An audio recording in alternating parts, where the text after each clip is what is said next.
Assalomu alaykum aziz do'stlar, hurmatli bizning kuzatuvchilar. Bizda yana bitta yangi loyiha Navoiy viloyatida, Navoiy shahrida ko'rib turgan mana bu yangi qurilayotgan dala hovlimizni ayvon qismlari hamda darvoza qismlarini Tungabond xizmatlarini qilib beramiz. Ko'rishingiz mumkin, mana shunday o'zlari ayvon qilib tayyorlab qo'yishgan, ustlariga azbest shiferlari.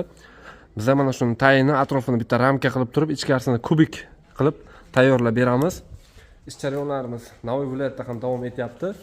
Mana bu darvozaxonalari ham xuddi shunday. Bu devordan mana bu o'zlarining devorigacha yopiladi. Mana bu ustidagi temir tunikalari olib tashaladi hamda bu yoqlariga alohida figuralari beriladi.